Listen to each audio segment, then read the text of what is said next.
Today our speaker, Charlie Miller, is actually a principal engineer at Accuvent Labs and holds a PhD from Notre Dame. And the topic today, battery firmware hacking. So please join me in welcoming Charlie Miller. Thanks. Thanks for coming. Thanks for having me. I don't know about you, but I'm thinking about bailing early and seeing Stefan Esser's talk. So if we all want to do that after like 5 minutes, it's cool with me. But what I'm here to talk about is a little experiment I did with battery firmware hacking. All right, so about me, so that was a good introduction, but a little more. I used to work at the NSA. I was doing a bunch of mobile stuff, so I was the first to have iPhone, Android hacks. I won this beautiful jacket at Ponon this year. I won a few other things. I've written a couple books, and I have like various degrees and stuff. So that's me. Oh, and of course, the most important thing is there's a InfoSuck comic that has my name in it. Although I don't really get it, but I don't know. Maybe it's because it's about me. Okay, so why did I get into this whole battery firmware stuff? So last year I came, and I give talks here a lot, but it's usually about some totally obscure part of OS X or like in the greatest of all worlds, I can pop a calc on your Windows box or something, right? So I saw Barnaby Jack's talk about ATMs. I was like, that's really cool that's something that you can just explain to your grandma or something, like, hey, that ATM, I can make money come out of it. And so I was like, I want to work on something that I could explain easily to somebody. So I thought for a long time, and then I came across this video on you can look it up on YouTube, and it's these guys they tampered with the battery, of course, but they made the battery, this lithium-ion battery in their computer explode, and it's like the video is crazy. The fire's just like it's like off the screen, and right where your hands would be. And I was like, wow, that's really cool. I wonder if a remote attacker could do that to a computer. So that was what I set out to do, was see if a remote attacker could get into your computer and make this happen. So the spoiler is I didn't do that. I didn't succeed in doing that, despite what you may have read in some of the blogs about my talk. So what happened? Well, you'll see. I think it's still an interesting talk, and I'll tell you all about what I did. What I managed to do was what you'll see is basically take over the battery and make it do whatever I want. But it's not like there's a button you push and it makes the battery blow up. If there was, I probably would have done it. But it's like there's like thousands of these parameters that you can adjust, and they all have different effects. And you have to charge it and maybe charge it a bunch of times. And I sort of didn't. And I work out of my house, so I didn't really want to have the thing blow up in my house. There was one time I was driving down the road, and I saw like fire trucks going the other way, and I was like, oh shit. And so I called my wife. I was like, hey. Well, first she answered. That was good. And then I said, go upstairs, and there's a computer in my in my office. Unplug it. So So anyway, it's a worrisome thing. But anyway, so I didn't. The spoilers. I didn't blow up anything, but I did do some pretty cool stuff. So this is what it's about. So what am I going to talk about? So basically, how smart batteries work in laptops, and then basically my story of I'm a software guy, so. I didn't know much about hardware. I still don't know that much about hardware. So basically, like the story of me trying to figure out how this works and how I can change it and make things. And then at the end, I'll talk about like, so what, right? So I can change the battery. What's the effect of that? And that's the part I don't know so much about because, like I said, I'm a software guy. But it's possible that you guys can continue this work. Someone who knows more about this. Okay, so so when I first started doing this, I had no idea how batteries work and laptops charge the batteries and stuff. And so this is a little bit, I didn't know this, but just so that you guys have an idea of where I'm going. There's this document called the Smart Battery Specification, and it describes how smart batteries work and how they're charged and the whole system. And so this is like motivation for why I decided to look at the chip that's on the battery. So it says, safety, of course, is the primary design goal of the smart battery system. And then it says, blah, blah, blah. It says the primary intelligence of the system is inside the battery pack. So that means that you can take any battery you want off the street and plug it into your laptop, and it should work. So I don't care if that battery, is lithium ion, if it's nuclear powered or whatever. The computer should be able to talk to the battery, and the battery will tell it what to do and how to charge it. And so the brains of the whole smart battery system is on the battery, and that's basically what I went after. And so, and if you keep reading, it says, so the reason that they did this is the battery is in a position to know the most about what's going on. So it knows exactly how much capacity it has. It knows how much, what it was designed to do. It knows what chemistry it has. It knows, exactly how to charge it and that sort of thing. And so the smart battery is the key to the whole charging system. Okay, so the smart batteries, if you pull one out, and I'll have some pictures in a bit about what it looks like. There's a little embedded controller on it, and it talks to the OS and the charger, and it says things like, so the computer, and when you turn on your computer, it says you have 87% charge or something, right? And the reason it knows that is because the operating system has asked the battery. It said, hey, how much charge do you have? And the battery says 87%. And some other, it's more complicated than that a little bit, but the idea is that it queries the battery. And like I already said, the battery there's lots of safety mechanisms built into the system, but the main safety is the battery's job to do. And like I say here, you can configure it for different systems. And this little picture I have here is on a MacBook. If you go under more information about your system, there's one you can click on power. It tells you these are some of the things you can read from the battery. And this one is from this MacBook here, and it actually says the name of the chip. So if you look, it says device name BQ20Z451. That's the chip that is on the battery. The ones I was looking at didn't say that, so it didn't give me that hint. I had to figure it out. I'll show you how I figured it out. Okay, so what can happen? All right, this is sort of the, why do we care?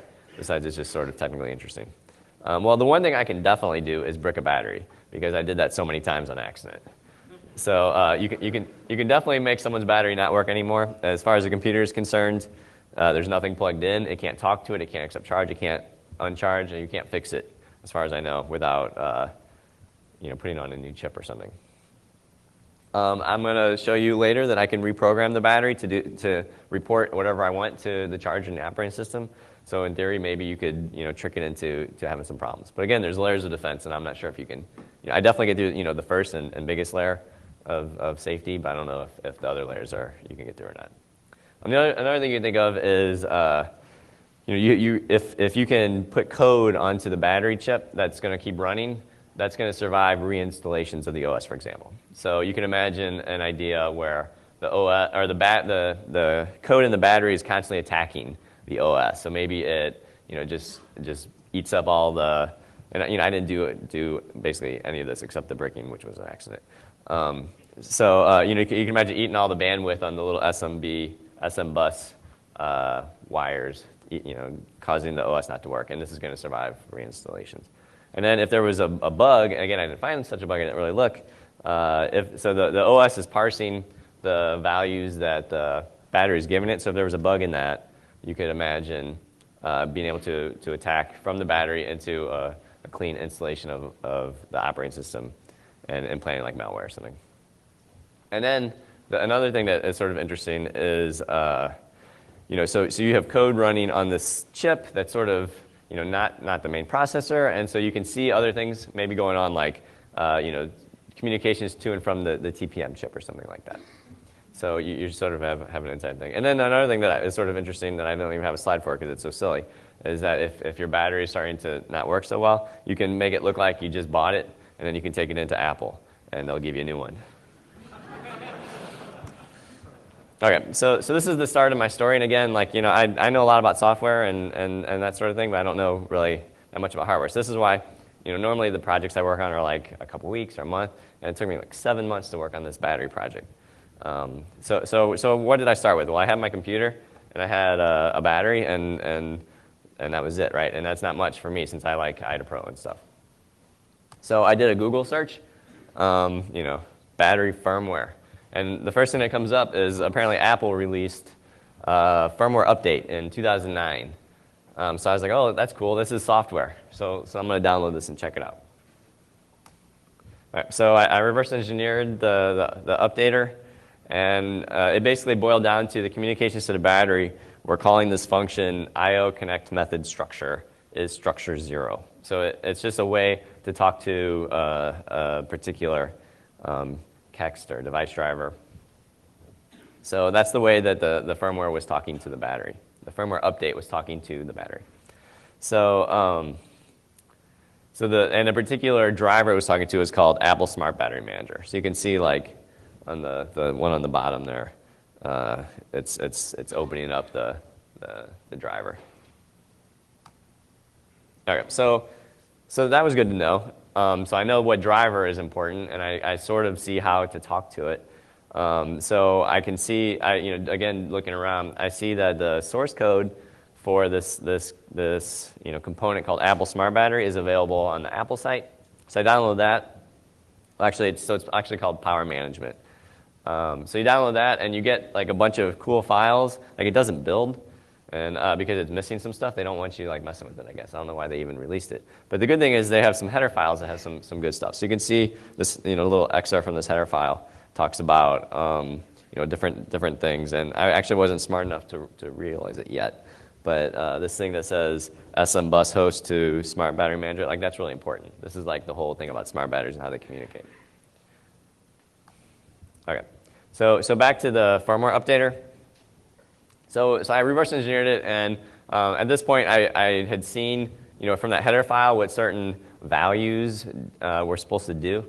And so I could see what it was up to. And so it would do things like it would read the device name from the battery and say, hey, what's your device name? The battery would tell it, and it would compare it to a list of ones that it was allowed to update. And it's like, okay. And then it would ask for things like your firmware version, your pack number. And again, it was just like, is this okay? Is this okay? Is this okay? And then finally, it started to do something, and then there's some things that weren't in the header file, so it was doing something I didn't know. But basically, you would see things like the code like this where, so I saw from the header file that the value 21 hex was to get the device name. And so it would just move that in the EX and would call this function that was a wrapper for that other API function I talked about before. Okay, so it's fine and dandy. And then once it passed all the checks, it had this code. And this was a little strange. So it has these values. It's writing words to the battery now instead of reading. And it's like these unknown numbers, right? 414 and 3672. And so it's very different looking than the rest of the firmware updater. I was like, what are those values? So, back to Google. I don't know what anyone ever did before, Google. So I type in that number into Google, and what do I see? I see things that say like, this is the default. And then you see like, you'll send the data 414 to address 0, which is exactly what I see. And immediately thereafter send 3672. Well, that's exactly what I see too. So this is definitely something important. Like it's what I'm seeing, and it says, this chip, BQ, something, going to unsealed state. So, okay. So it's got something to do, this is like a way to unseal the battery somehow. And so then again, just Googling that value some more, I come across this document on the Texas Instruments website. So it says, so I've learned that it's a Texas Instruments chip because, I'm like, way too scared to actually take apart a battery at this point in the story. So I've learned it's a Texas Instrument chip, that's cool. I've learned that Apple uses the default unseal key. So this is a key that allows you to make changes to the battery. So that's good. And then there's this other, so that's like the equivalent of a password to a user account in Windows or something, right? So you can, that's good as a starting place, but you can't, install software or something. Then there's this other key called the full access key, and that lets you do more stuff. And so there's a default value for that too. It's all Fs. And so I tried that, and that worked too. So Apple didn't change, either of these passwords. And so that's what allows me, that's basically, like, if I had to summarize the whole talk on Twitter, it's this slide. So they didn't change the passwords, which then is going to allow me to do a bunch of stuff. Okay, so I still didn't know, I knew it was from Texas Instruments, I still didn't know exactly what chip it was. So I still wanted to only work in software. So what I did was, there's a way that you can access data, flash data from the battery for different, what they call subclasses. And so I wrote a script that would do that for every subclass, and each subclass would return a certain number of bytes. And each chip had for different subclasses, returned different number of bytes. And so I just did that, and then I had like a fingerprint for it, and then I just compared through all the documents to see which one matched. So it's, it's really stupid to do it this way, but that's what I did. So So this is what I saw. So I read subclass ID 0, it returned 22 bytes. And I read subclass ID 1, it returned 25 bytes, and so on. So then I started, I just was going through the Texas Instruments site for all their chips data sets, and I wanted to find one that matched this. So this is the one. So you can see, like, first level safety is, the first data subclass ID. And it returns, there's 20 different values, and the 20th one is 2 bytes long, so it returns 22. And then the next one's called first level safety. So the first one was first level safety voltage, and then first level safety current. And then you can see there's 25. And so I keep doing this, and then the next one is first level safety temperature, and so on. And so eventually I see that all these values match up exactly with what I saw. So now I was pretty sure what the chip was. It is Texas Instruments BQ20Z80. So that's what I think the chip is. Okay, so that was me being scared of software. But eventually, I was like, well, let's actually take a look at what's going on. So I ripped one apart. So this is what the battery, I should say, those passwords, right, the unsealed password and the full access password, those I've checked in every computer I could get my hands on, every Apple one. So this is like computers from 2007, MacBooks, MacBook Airs, MacBook Pros. So everyone I've ever checked has those default values, including like this brand new computer. So, but this particular, all my actual work I did on this battery, which was for a MacBook from like 2007 or 8 or something. It's pretty old. But they all have the same issues. It's just the details might be a little different for each chip. Okay, so anyway, this is a battery that you can find in the bottom of an old MacBook. So there's little screws on the side. So you take those apart. And then you can just like rip off the plastic part. And you can start to get inside more. All right, and then what you see on the inside is 3 lithium polymer cells, 3, and then they're actually 2 deep, so there's 6 altogether. And then this part on the end is the actual electronics, so the chips and stuff. So then you can rip that off, and then you can start to see the various chips. All right, so then the electronics piece actually unfolds into like 2 separate boards, and so then you can start to identify the actual chips based on writings that are on it. So here you see a chip called BQ29312, and that's from Texas Instruments. And so you can look up the data sheet for that guy, and so it's what they call an analog front end battery protection. So it's supposed to be protect. It's a safety mechanism. So it provides safety protection for overcharging, overloading, short circuits, overvoltage, so all the bad things, right? And it's not on, I haven't really talked about what SM bus is yet, but that's basically the channel that lets the OS talk to the battery. So the OS can't talk direct, or the charger can't talk directly to this chip. But what it can do is it talks to the main chip, which is this BQ20Z80, and it can tell that chip to talk to this chip. Okay, and then, so these pictures are, Travis Goodspeed gave me these, and he's just like Mr. Hardware. It's like the opposite of me. So I didn't even ask him, like he was just curious, like when he saw my talk coming up. So like last week, he found a battery, he ripped out the chips, he like put them in an acid bath and x-rayed them and did all sorts of the magic that he does. So this is what the chip looks like on the left, and on the right is a zoomed in version where you can actually see the logo and all that stuff. So it's pretty cool. Okay, so then you flip the board over, you can see the other 2 chips that are important. So one is the main guy, BQ20Z80, so that's the big chip. And then there's another smaller one called BQ29412. So start with the small guy first. So again, this is, so you saw, if you were paying attention in those data sheets, so it said like first level protection. Those were the values that are communicated to that other chip we just saw. And then there were some other ones that said second level protection, and those are the values that are communicated to this little chip. So this one, all it does is provide overcharge protection. And again, you can't talk directly to it, but you can talk to the main chip, who will then communicate to this chip for you. And then, so here's the main chip, BQ20Z80. So it's what they call SBS, so Smart Battery Specification Compliant Gas Gauge. So this like threw me off for a while when I was a gas gauge, like I think about my car or something. But that's what they call it because it measures power. So so it's like the main brain. So its job is to measure how much charge is in the battery, keep track of that, figure out how much how long it will take to discharge, that sort of stuff. And this is the thing that you can talk directly to. You don't need wires, you don't need to mess with it in hardware. You can just, while the computer is running, you can communicate with this chip from the OS. All right, and again, here is the X-rays and after everything's been cleaned. So this is the main chip, the BQ20Z80, and then you can see the logos that were in there. If you look real closer in the corner, so there's like a Texas Instruments one, and there's this one from BQ, which is, I guess, a company that Texas Instruments bought at some point. So thanks, Mr. Goodspeed, for these photos. They're pretty cool. Okay, so now I already kind of knew what chip it was, and then I finally tore it apart, and I was like, oh look, I could have torn it apart in like 2 minutes and figured out what chip it was just by like reading the inscription on the chip. But I did it the hard way. But another clue I could have had was in one of the header files that I already had. It's like BQ20Z90 and chipset reference manual, blah blah blah blah. So I didn't notice that. But that's part of the fun of doing the research. Okay.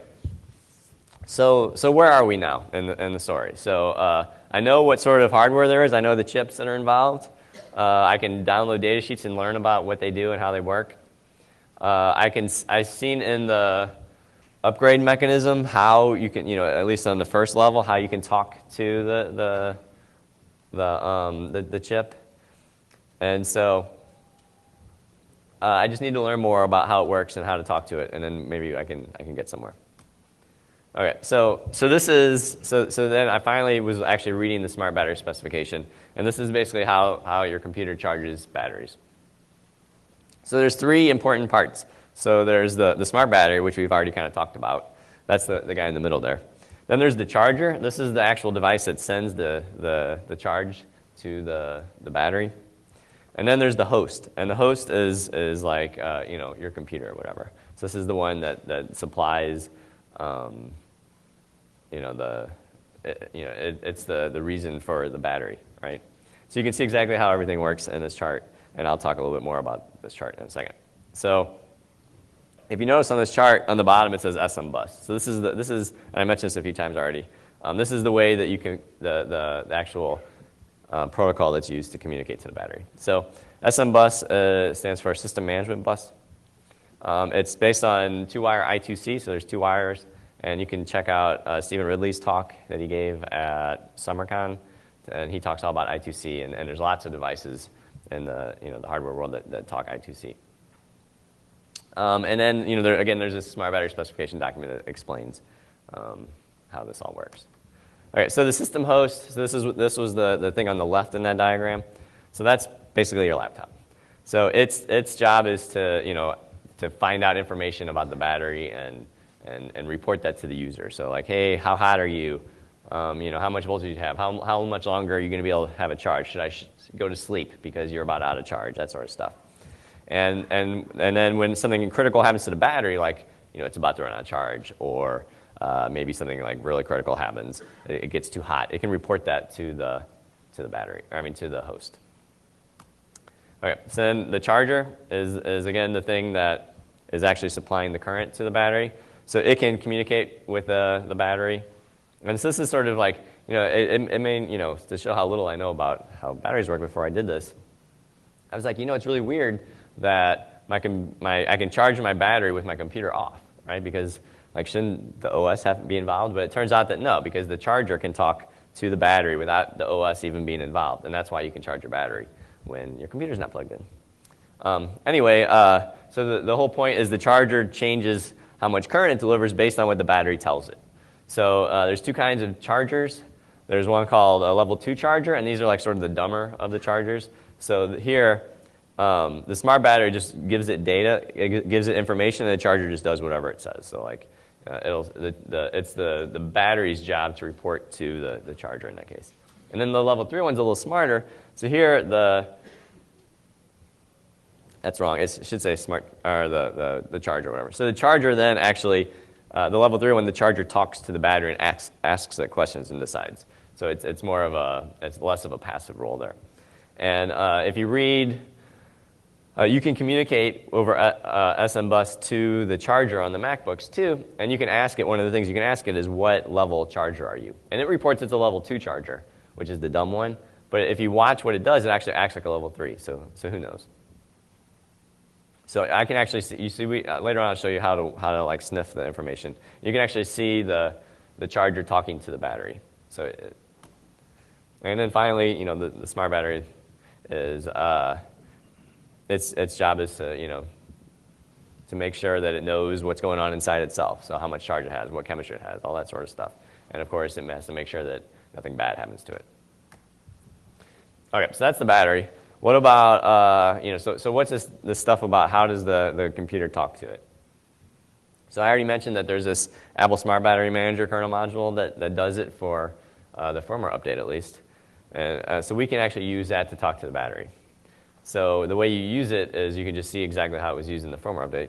So you open up an I/O service, and then you start using this I/O connect method structure is 0 function. But you don't have like raw access to it. You can just write with well-defined SM bus communication, which is fine for what we want to do. We don't want to, we're not like trying to fuzz the battery or something. We just want to talk to it. And then so you don't have to use this big complicated function. I wrote this API that I'm releasing at the end of today that allows you to very easily talk to the battery and get values back and stuff. All right, so I don't know if you can read this very well, but this is an example of how you use that big complicated function to talk. So here I'm trying to read a word from the battery. So I say things like, I basically am just setting up. So there's this input. It has a type, read word, and then an address. Address is like the command, right? So remember there's going to be a lot of different commands for SPS. And then I call this big complicated IO connect method structure, blah, blah, blah. And then it reads it, and then I get the output, and I return it. So the good news is like this is kind of complicated, but now there's this read word function you can use that you just give it an address or command, and it just reads it, and it's done. So it's easier. So here's examples of using the API that I provide. So like now, instead of reading, going through their complicated way, to read a word, to read the serial number, for example, all you have to do is say read word serial number, and it returns it to you. And then unseal. So remember, unseal is to get access to it. So it allows you to make changes to the battery. So to do that, you just unseal and you give it the password, right, which we know. And then you can write words. You can write blocks. So that's basically the only 3 things you can do is you can read and write a byte, you can read and write a word, or you can read and write a block. And a block is just however much data you want. So here is 7. So I'm writing the device name. And then if you want to read the data flash, remember I talked about there's these subclass IDs and stuff. And so if you want to read the data flash, you have to do it in 2 steps. So first you write a word to tell them which data you want to read. So in this case, 57 is the one I care about. And then you read a block from, and then you get the data back. And then again, if you want to get full access, which is even more power, more control over the battery, you can just say get full access, give it the password, which is all F's for all Apple batteries. And then when you're done, you can seal it back up. So using the API, you can like muck with the battery pretty easy.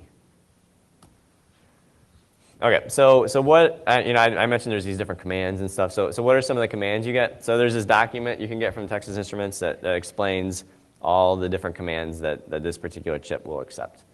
And it outlines exactly the 3 chips that we have.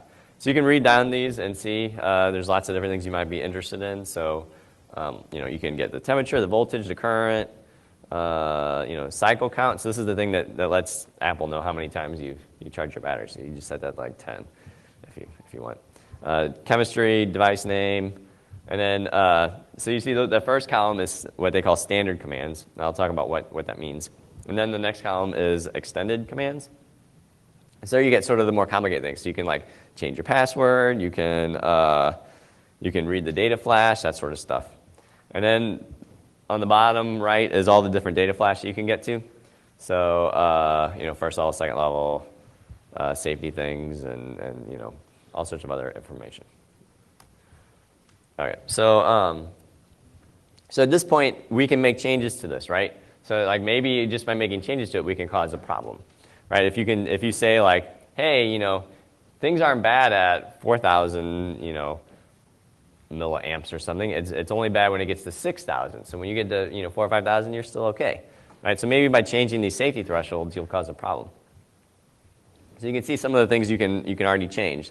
So and some of them are like very complicated. So like there's these impedance tables and temperature models. These are things that like only people who work at Texas Instruments really understand, but we can still change them. Overvolt thresholds, each for each cell, for the entire pack. All this kind of stuff we can start messing with at this point. So I did, right? So I started changing some of these values, and nothing like that interesting happened. So the reason is like I can change where all the safety values are to make them much higher than they should be, but the thing still knows like when to turn off, right? Because I didn't change the charging algorithm. I didn't change the way it's reporting to the charger. All I changed was if things start to go wrong, it's not going to freak out. But things didn't go wrong. So I needed to dig deeper. So you can see in my dig dug picture.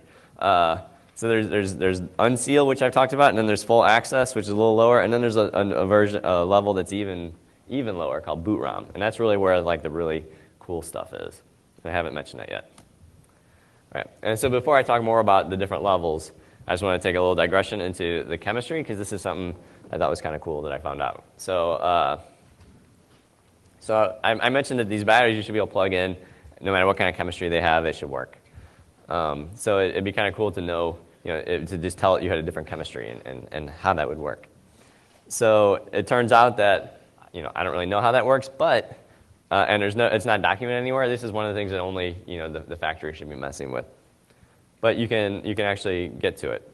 So this is sort of a sneak peek at something I haven't actually talked about yet, but there's this evaluation kit that I'm going to talk about in a minute. But the evaluation kit can actually change the battery chemistry. And so you can watch and see exactly how the battery chemistry is changed, and then you can figure out what parts are important as far. You don't necessarily know what they mean, but you know at least which parts have to do with the chemistry. So if you sniff the traffic going to the battery, and I'll talk about how you do that in a second, while you're changing the chemistry, you see that there's it's doing these kinds of writes. So 52 bytes, it writes to this data flash subclass 83, and then 50 bytes 84, 20 bytes 85, and so on.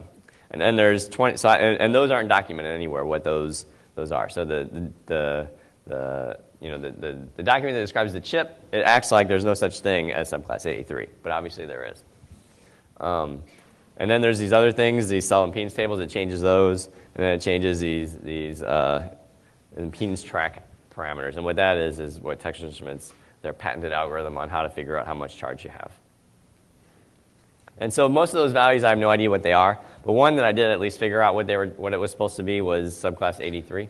So there it starts with a chemistry ID, which you can see what that was from the little, the GUI that I was using. And then it was a bunch of unsigned shorts. And so if you pull those out and graph them, you get this little graph whose value has to do, is very close to the numbers you see in voltage. So it's some sort of voltage graph, right? And so you can change that graph to look however you want, and that will represent some sort of way you charge a different kind of chemistry, and so that could cause some interesting stuff maybe. Okay, so now that I found that changing the chemistry has to do with these undocumented subclass IDs, it's like, well, I wonder what other ones are undocumented that they don't talk about. So I just tried to read every subclass ID, and then I compared it to the documentation to see which ones aren't listed, which ones do they not talk about. It turns around there's 6. There's 6 of them that aren't documented. So there is 57, 65, 66. Those are both relatively short. And then there's the 3 that have to do with chemistry. So and at the end you'll see at least what one of those other 3 are. So again, basically all the ones that are undocumented are actually really important, not surprisingly. Okay, so let's talk about the different modes in the battery, and we'll see how, and since we have the full access key, we can actually access all these modes. And I think that the deeper you go, sort of the more havoc you can cause. Okay, so when it leaves the factory, it's in sealed state. And so that means you can't do anything to it. It's the way that all of your guys' batteries are on your laptop right now. So you can only query it for information, and you can only query you remember how there was the 2 columns, there was the standard ones, and then there was the extended ones? So you can't talk to the extended ones. You can only talk to the standard commands. And you can only read them. You can't write to them. So it's, it's just the most basic access. You can't change anything. But if you have the unsealed password, which we do, then you can move on to the unsealed mode. So in the unsealed mode, then you can access some of the extended commands. You can access the data flash now, so read and write. You can access some of the standard commands you can read and write to. And then this is the mode that the firmware updaters entered. So this is what I saw when I reverse engineered the firmware update. The next one up is the full access mode, which again, we know that password because it's the default. So now you have access to all the SPS commands. Anyone that has write abilities, you can write to it. And you can enter these other two modes called Bootron and configuration. And none of the firmware updates I looked at had to enter this mode. This mode is like for serious hardcore changes to the battery. So the configuration mode, like there's not really any documentation on how that works, and I never saw anything that entered this mode, so I only know from this one document that sort of offhandedly mentioned it, what it does. But what it does is basically, the battery has little sensors that figure out, that it thinks it knows how much current it's seeing and how much voltage it has, but maybe these little internal sensors aren't working very well. And so you give it a set amount of current and you tell it how much temperature it is, and then it can adjust the way it's working based on what you tell it, right? So maybe it thought it was getting, 300 volts, but really you were giving it 312, and so you tell it that, and then it can adjust its internal sensors and stuff. And so the way you do it, is these commands here using the API I talk about. So you tell it how many cells there are, the current, the voltage, and the temperature, and you say calibrate to those, and it'll calibrate. So I was like, well, those things are cool, right? So current, voltage, and temperature, it'd be nice to totally confuse it on how much of those it's getting. I wonder if there's any other things that you could get. And so something I like to do when I'm confused is ask the vendor, right? So I went onto the Texas Instruments site, and I asked. I said, hey, can you change other things? And then this person, Jackie, who works at Texas Instruments, she responds, and she's really nice whenever she responds. And you'll see some of the other people aren't as nice. So she says, no, only current, temperature, and voltage. And the only reason I bring this up is I think it's really cool how I'm a prodigy. If you see, I have 105 points in their system. I don't know what that means, but I like to be a battery prodigy. And someone just the other day on Twitter was talking about they found me in 2007 posting something asking about cross compilers for iPhones or something. This was back before there was even jailbreaks or anything. So if you just stalk me, you can see what I'm working on because I just post questions everywhere. Okay, so that was configuration mode. There's the mode that's really important is called Bootron Mode. And so this gives you low-level access to the thing. So it lets you, so once you're in this mode, you're not talking SPS anymore. You're talking to the hardware. So you can access direct access to the data, direct access to the instructions, everything. And the document that talks about how to talk SPS doesn't talk about this at all, because you're not really supposed to do it. So I had to go buy some more hardware. I haven't had to buy too much hardware yet, but pretty soon I'm going to start to have to buy a bunch of hardware, because I'm going to start breaking stuff on accident. So the thing I bought was this evaluation kit from Texas Instruments. And so it comes with this green thing on the upper right here. This is basically the electronics from the battery, the little board that's electronics, except it's bigger, so you can see the chips easier and mess with them. And then it's got a device that lets you talk to it over USB from a Windows GUI. So it's kind of cool. Charlie, how much does that cost? I don't know, a couple $100 or something. So it's cheap when you're using the company credit card. Yeah. So this is what it looked like at my house. So you have to hook up, so I ripped some cells out of a battery and plugged them all in, and this is what it is. And then if you see in the upper left, actually, there's something, I got from Radio Shack, and I would go into Radio Shack and ask them about batteries and how they worked and how you could overcharge them and stuff. And those guys weren't helpful at all. They didn't know what I was talking about. Anyway, so this is what it looks like, and then there's a cable that runs to your computer over USB, and it allows you to talk to the chip. And so this is really useful. And then someone was asking what that little guy is at the beginning of this slide. So this is their little, Clippy, their battery guy for Texas Instruments is this little dude, and so I liked him. So this is what the software looks like when you run it on Windows. And this is what the screen looks like. So this allows you to do things like, talk SPS. So you can change values, you can read values. The things on the bottom are like, bit fields, and breaks out the bit fields for you. It's sort of nice. Teaches you how to do things. And then here you can press the data flash button. And so here's all the data flash values. You can read them or write them, whatever. And then of course I was like immediately like pro mode. Yeah, I want that. So I press that. It says like this system is only for advanced users, and obviously if I'm a prodigy, I'm allowed to do that. So you can do things like do raw reads and writes over SPS, which is cool. And then the really interesting thing is you can flash the thing. So this is something I want to know how to do, is flash the device, because I want to change the firmware. So the evaluation module comes with like 1 or 2 different firmware files, and they're in what they call SREC files.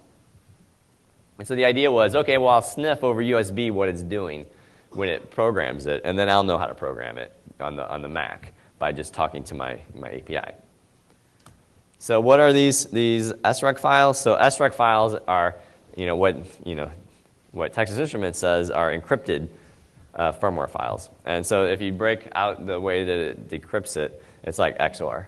It's to give them some credit, it's not just like XOR 1 byte. It's like XOR a byte and the previous byte. So it's sort of like iterative. It's pretty fancy, but it's still just XOR. So anyway, so you can take one of these SREC files, and then you can see what's in it, and there's some like header stuff, and then there's the full data flash and the full instruction flash, and then some checksums. Okay, cool. So then what I did was I wrote a PyDebug script to sniff the USB, and then I could see exactly how the programming worked. I could see when I said to program a raw, write 4 bytes or whatever, I could see how that was, and so to make sure I was doing it right and all that sort of stuff. So I just sniffed it, and I watched it program it. So I made sure that when it's on the boot ROM level, this is when you want to read a word, you have to send command 8, right, command 4, and so on. So I'm basically reverse engineering the protocol at this point for boot ROM, because I don't know how it works. So then I'm like, well, now that I know a little about it, let's go back to Google. So I Google for SMBus, boot ROM, read 8, write 4, which is basically all I know. And it pulls up this document that talks about the ROM API. And that's exactly what I need. This exactly tells you how to write, how to communicate to the battery when it's in boot ROM mode. So awesome. And it also talks about the layout of the firmware a little bit, which is also good. So if you sniff how it programs it, it does exactly this. So it does a mass erase, so that erases all the instructions, and then it erases every row of data flash, and then it starts to program the data flash 1 row at a time, and then it does a checksum, and then it does the instruction flash 1 row at a time, and then it does checksum. Cool. So now maybe I could do that. So I sort of understand now how I could flash the thing if I wanted to.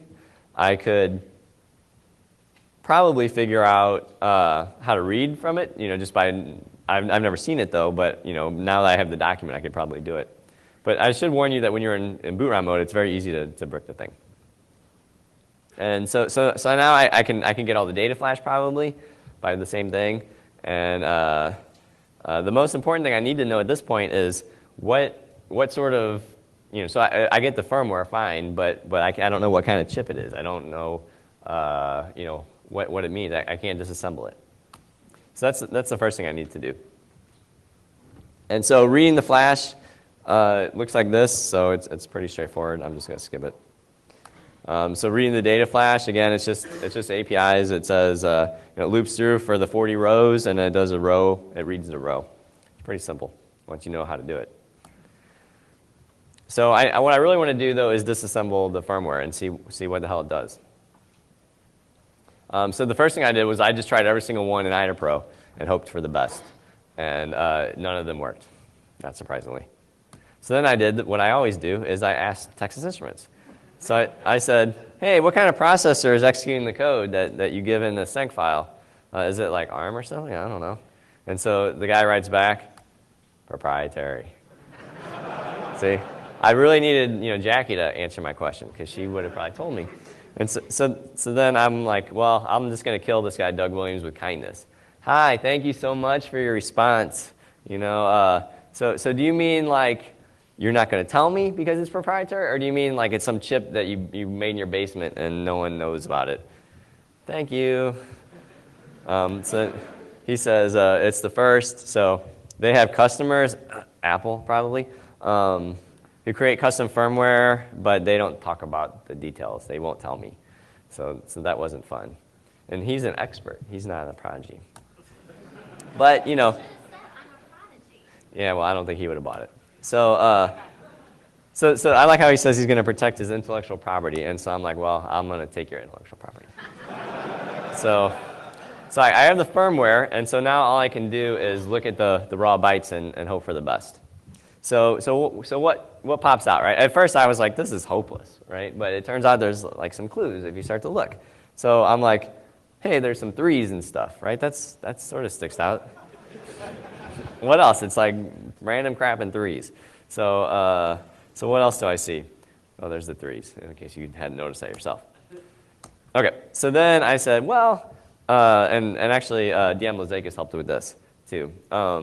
So there's these 3s, but they only show up every 3rd spot, right? So maybe there's something significant about, 3 bytes or something. So maybe it's that the instructions are 3 bytes or something.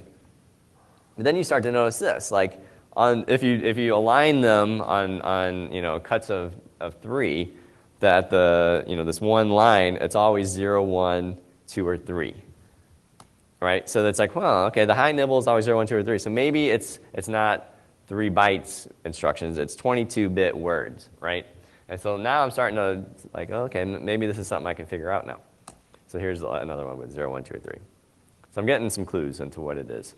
And I didn't need Doug Williams or whatever his name was to tell me. And then if you look at the very bottom of the firmware, there's some more interesting stuff. So it ends with 23FFFF, and then there's a bunch of 3FFFFFs. So there's the 23, and 3F. So like, that makes me think like, that 23FFFF might be something important, right? So any guesses on what the last instruction in the firmware might be? I think I heard it. So what if it's a return, right? That's how I would end a function. So I looked for 23FFFF throughout the firmware, and sure enough, I see it sort of scattered about, which is what you would expect to see with returns, right? So I'm pretty thinking like, yeah, maybe that's a return, and then I don't know what the 3FFFs are. Any ideas what that is? What would you put after the very last function? No ops. Okay, so anyway, so then back to Google. Dion came up with this Google search. I can't take credit for it. His Google foo was stronger than mine. So you Google for 23FFFF, 3FFFF, 22-bit, and then you start to figure out what it is. So there's this document called AppNote 60 that talks about what kind of, so it says actually, if you look closely here, it says right here, so like 3FFFF is a no-op. Oh yeah, that makes sense. That's what I would put at the end if I didn't have anything to put. And then it says 23FFFF is a return, which is what we kind of thought. So this is probably it. So then inside there, they tell you it's something about a cool risk. So you Google cool risk and you get a document. And it turns out that as far as you can tell, that this thing runs cool risk C816. So now I know exactly, and there's a great document that tells you exactly what the instructions look like. So now I can reverse engineer the firmware on the battery. So stuff about cool risk 816 is it's 8-bit, so we already kind of knew that. It's got Harvard RISC-like architecture, and we've kind of seen that too, right? There's this data flash, and then there's the instruction flash. So there's these two separate things. 64K for the data, and 64,000 22-bit instructions is what it has. And then you've got 8-bit registers, and of course, IDAPRO can't do it. And the best line Angelina Jolie ever spoke in a movie is about RISC architecture. Everyone knows that. Okay, so what do the registers on this thing look like? So again, we already mentioned they're 8 bits. Some of them can kind of combine into some bigger ones. So it's same old stuff. And then you get these sort of weird addressing modes. So you can so move R0 in parentheses and so forth. So you can figure it out. But basically, you can sort of pre-increment or post-increment and that sort of stuff. And so luckily, since it's RISC, there's not that many instructions. So there's like, I don't know how many, there are 30 or 40 instructions. And so all I had to do was teach IDAPRO what those were, and then I could pop it into IDAPRO and see how it worked. So there's this, part of the document tells you exactly how to interpret bits and what instructions they are. So I just had to write an IDAPRO processor script in Python that interprets exactly what those are and for IDAPRO. So then once you do that, which is a lot of work, and trying to debug that is really difficult, like debugging something that's, disassembling something in IDAPRO, it's a pain. But I got it like mostly working. And so then you can just pop in IDAPRO your firmware, and now you can select BQ20Z80, and I'm gonna release this stuff if you want to play with it. And then you just have to set up a spot for the data flash, and then a spot for the instruction flash, and you hit go, and then you're good to go. So the first time I did it, I was like, oh crap, IDAPRO didn't do a very good job, even with my super awesome processor script. But I know that basically everything's 3-byte aligned and everything's an instruction. So let's just, because of the whole RISC architecture, so let's just tell it, I wrote another script that just goes through and disassembles every 3rd byte.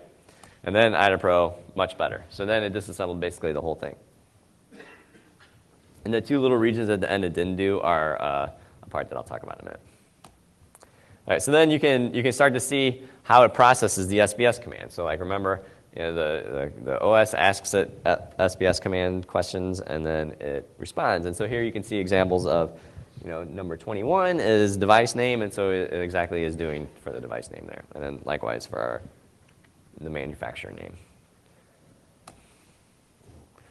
All right, so now I can disassemble the thing.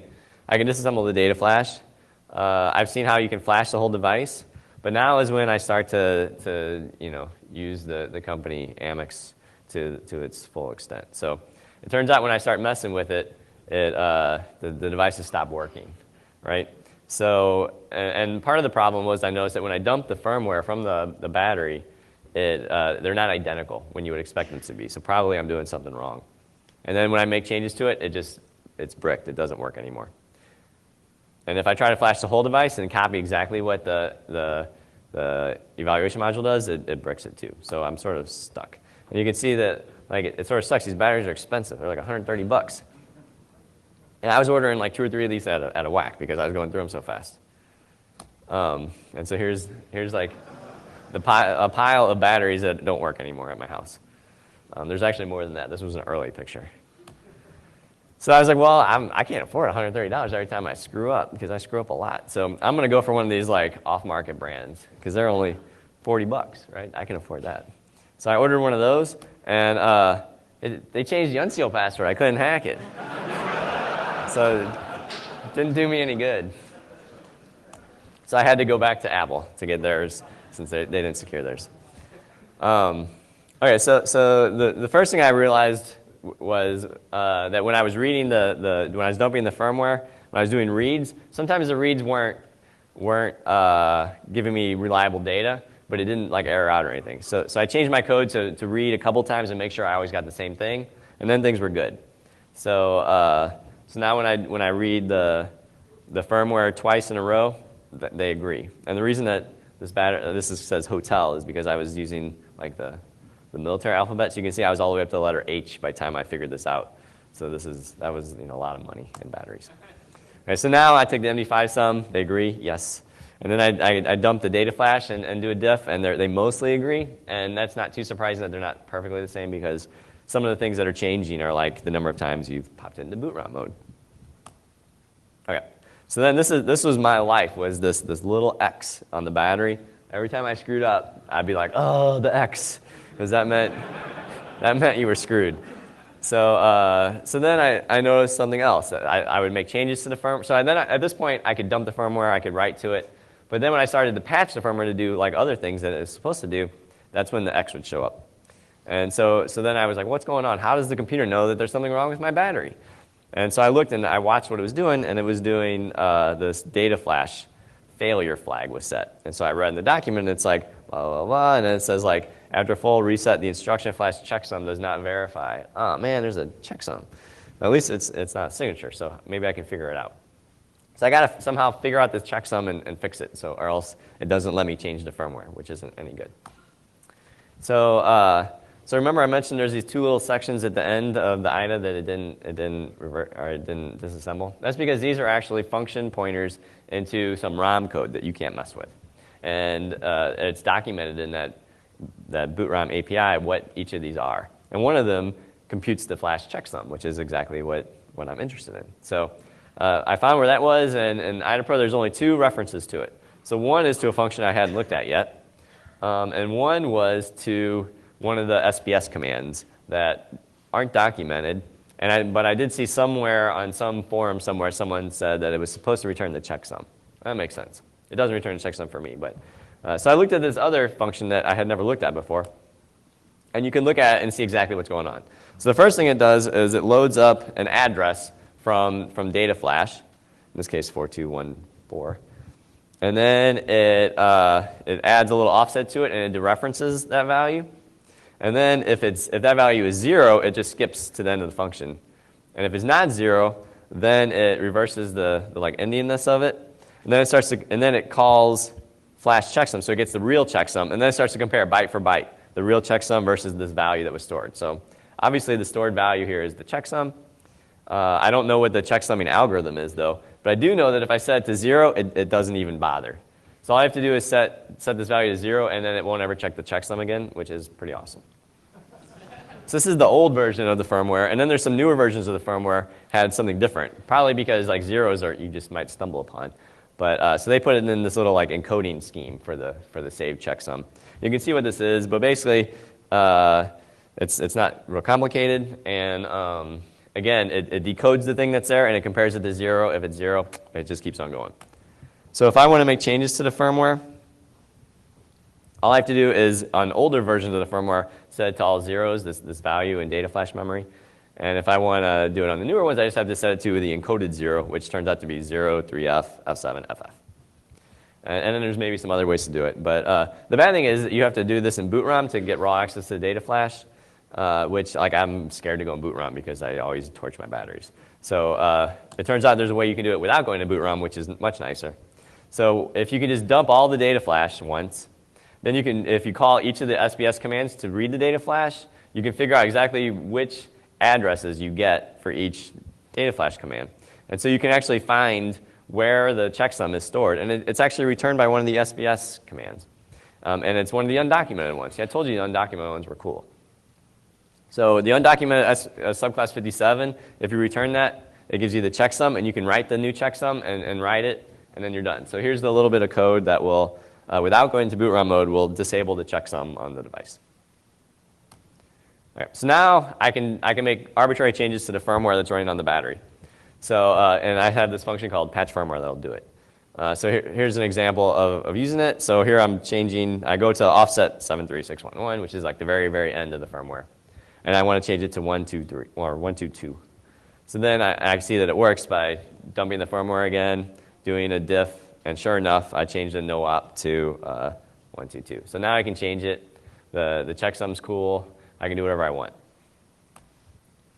But now what do I want to do? So here's where I'm at, right? This is like almost the end of the talk. So I can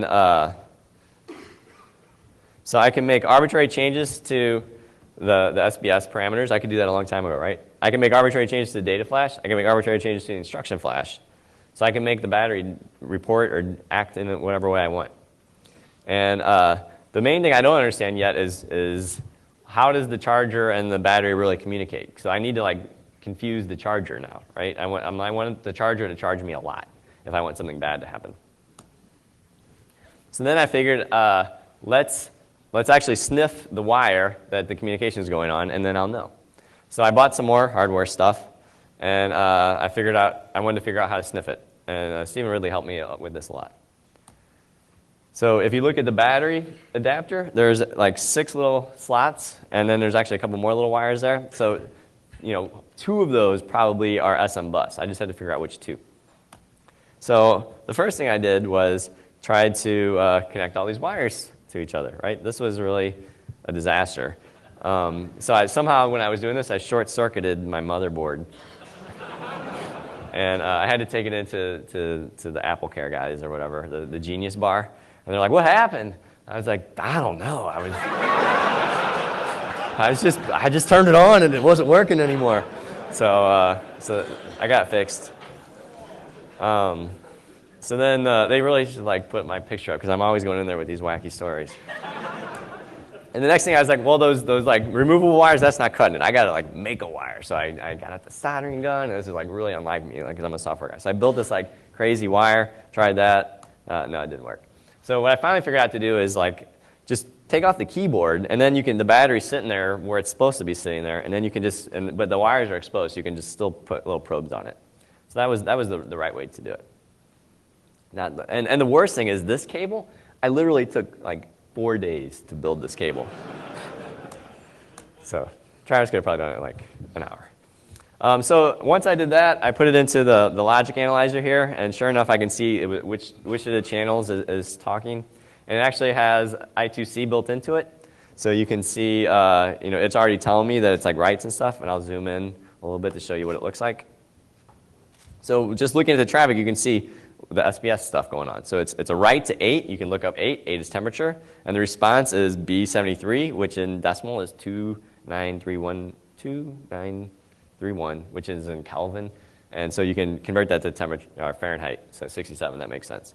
And then again, you can get the charging current. You can see it's a write to 14 and a read of D48. So this is cool. The problem is if I want to run it for a long time and see what's going on, like this, I don't want to be like, taking notes off of this tool. So I got this other thing called the Beagle Sniffer, which is like really cool. So here's how you hook it up. The thing it took me a while to figure out was you have to actually plug the grounds onto something, otherwise it doesn't work. Then you get a GUI that looks like this, and so you can see again, it's a write of 16, a read of 80, a write of 8, a read of OB87, all that stuff. Okay, so then I sniffed for an hour and watched what it did with the laptop off. So this is only the charger talking to the battery. And so I see it only queries these few things: battery status, temperature, charging current, voltage, battery mode, relative state of charge, main capacity, and full charge capacity. So these are the only things the charger ever asks the battery.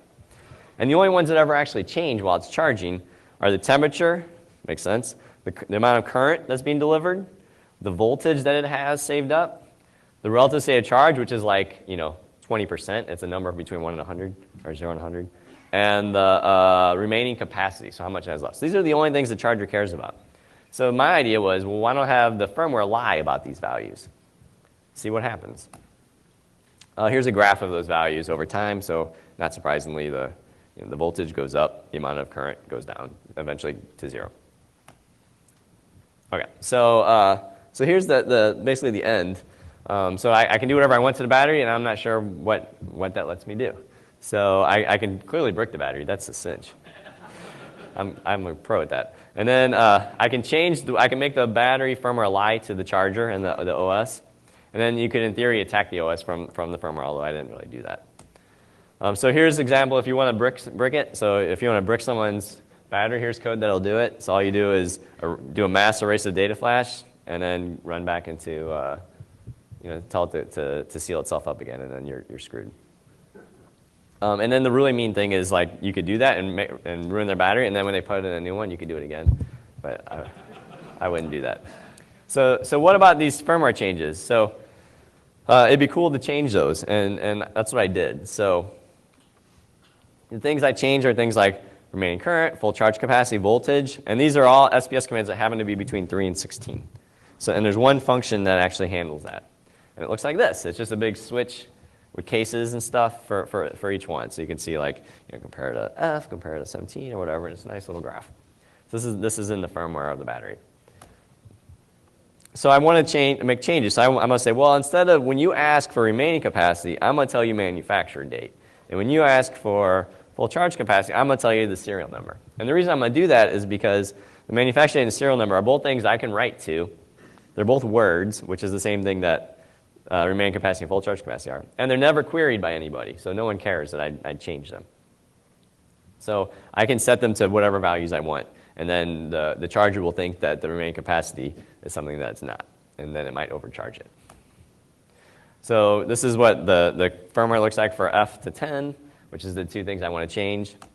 So then I can just start patching it, like you would expect. And so to patch it here, all I do is I add to the value that they're switching on, and then I jump to the case that I wanted to jump to. And so the result is I ask it what the remaining capacity is, and coincidentally, it's exactly the same as the manufacture date. And same thing for full charge capacity. Then I can do the same exact game for changing the relative state of charge to be the time remaining. So I can do this to all the values, and I did. So this one's a little more complicated because before, the case statement was only for the exact two I wanted to change. Now it's a big case statement for everything between 5 and F, but I only want to really change one of the values. So I have to sort of, compare and then jump and do some more coding. But I can reuse that extra space that I made from that last bit. So here's what the patch looks like.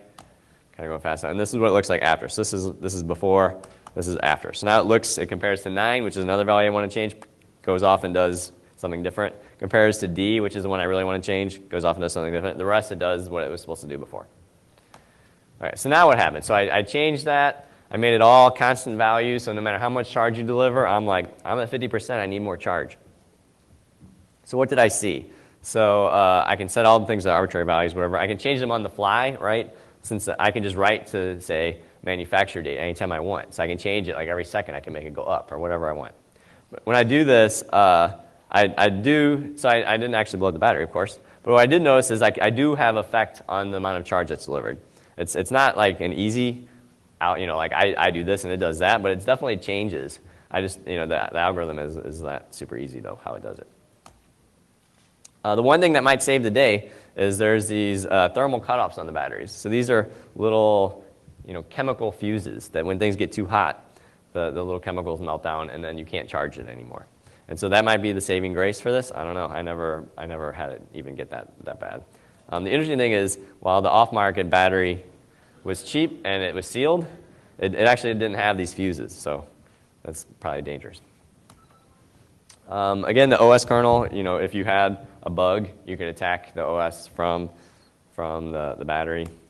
To find such a thing, you might want to fuzz the little bit of the kernel that talks to the battery. So I imagine a couple ways you could do that. You could write your fuzzer in cool risk assembly. That would be insane.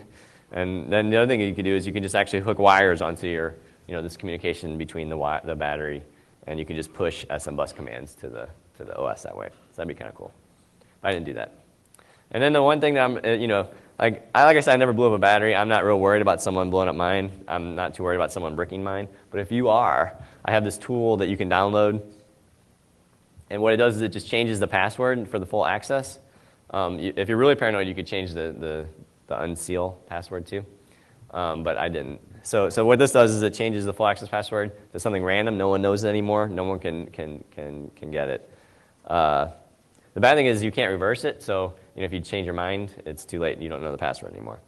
And if Apple ever released a firmware update, then it would not work if it needed full access mode. So those are the bad things. And the thing that's really bad is, A, I wrote it, and B, I've only run it on one computer ever, this one. But it works great on this computer. So keep that in mind. So you can download that. I have the source code in the binary. You can just run it once. And basically, it's not brain surgery. You just change the password. Okay, so the slides, I have a white paper that has a lot more details about all this stuff. And the tools, like the caulk gun, and I have the firmware dump, I have IDB files, I have processor scripts, everything is all available at this URL. So feel free to download that, ask questions. Thanks to all these guys who helped me out at various points in the talk. That's it. Thanks.